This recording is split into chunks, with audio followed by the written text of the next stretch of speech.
সবকিছু বন্ধ করে দিয়ে রাতের অন্ধকারে সংস্কারের মাস্টার প্ল্যান করলে তা দেশের জনগণের কাছে বিশ্বাসযোগ্য হবে না, এমন মন্তব্য করেছেন বিএনপির সিনিয়র যুগ্ম মহাসচিব রুহুল কবির রিজভী।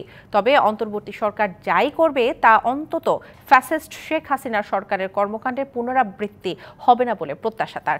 সকালে নয়া পল্টনে দলের কেন্দ্রীয় কার্যালয়ে বিএনপি চেয়ারপারসন বেগম খালেদা জিয়ার সুস্থতা কামনায় দোয়া মাহফিলে যোগ দিয়ে এসব কথা বলেন তিনি। বলেন, কোনো উপদেষ্টা বলছেন নির্বাচনের এত তাড়া কেন? এমন কথার প্রেক্ষিতে বিএনপির এই নেতা বলেন, দ্রুত নির্বাচন না হলে ষড়যন্ত্র বাড়বে, জনগণের মধ্যে প্রশ্ন ওঠা হবে স্বাভাবিক। বলেন, সংস্কার কোনো বড় বিষয় না, ঊর্ধ্বতন কেউ বা নির্বাহী আদেশের অবৈধ নির্দেশকে না বলাই বড় সংস্কার।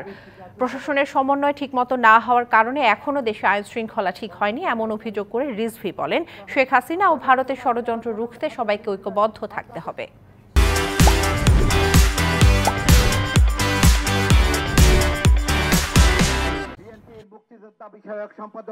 আন্দোলনের বিরুদ্ধে নির্ভীক একজন সৈনিক নির্বাচনের বিষয়ে কোন উপদেষ্টা বলছেন যে এত তাড়া কিসের?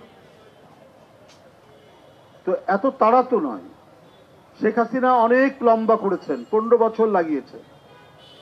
আপনারা যদি তাদের সাথে আরো অনেক বছর যোগ করতে চান, তাহলে তো জনগণের মধ্যে প্রশ্ন দেখা দেবে যে পার্থক্যটা কোথায়।